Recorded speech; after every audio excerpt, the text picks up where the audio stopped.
ಭಾರತ್ ಮಾತಾ ಕಿ ಜೈ ಸಿಯಾರಾಮ್, ಜೈ ಸಿಯಾರಾಮ್. 12ನೇ ತಾರೀಕು ಮದುರೆಯಿಂದ ಈ ರ್ಯಾಲಿ ನಾವು ಸ್ಟಾರ್ಟ್ ಮಾಡಿದ್ದೀವಿ.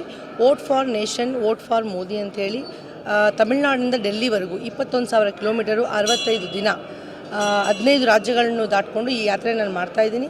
ಈಗ ತಮಿಳುನಾಡು, ಆಂಧ್ರ, ತೆಲಂಗಾಣ ಮುಗಿಸ್ಕೊಂಡು ಕರ್ನಾಟಕಕ್ಕೆ ಬಂದಿದ್ದೀವಿ. ಇವತ್ತು ಕರ್ನಾಟಕದ ನಮ್ಮ ಕೊನೆಯ ದಿವಸವಾಗಿದೆ. ಬೆಳಗಾಂ ಹೋಗಿ ಅಲ್ಲಿಂದ ಗೋವಾ ಹೋಗ್ಬಿಡ್ತೀವಿ. ಈ ರ್ಯಾಲಿ ಮುಖಾಂತರ ಯಾವತ್ತು ಭಾರತ ದೇಶದ ಜನತೆಗೆ ನಾನು ಈ ಸಂದೇಶವನ್ನು ಕೊಡ್ತಾ ಇದ್ದೀನಿ.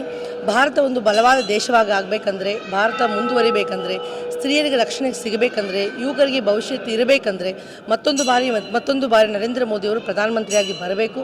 ಈ ಒಂದು ಉದ್ದೇಶವನ್ನು ಇಟ್ಕೊಂಡು ಈ ಉದ್ದೇಶವನ್ನು ಜನರಿಗೆ ತಿಳಿಸೋದಕ್ಕಾಗಿ 21,000 ಕಿಲೋಮೀಟರ್ ನಾನೊಂದು ಬೈಕ್ ಓಡಿಸ್ತಾ ಇದ್ದೀನಿ. ಇದರ ಅಂಗವಾಗಿ ನಿನ್ನೆ ರಾತ್ರಿ ನಾವು ವಿಜಯಪುರಕ್ಕೆ ಬಂದಿದ್ದೀವಿ.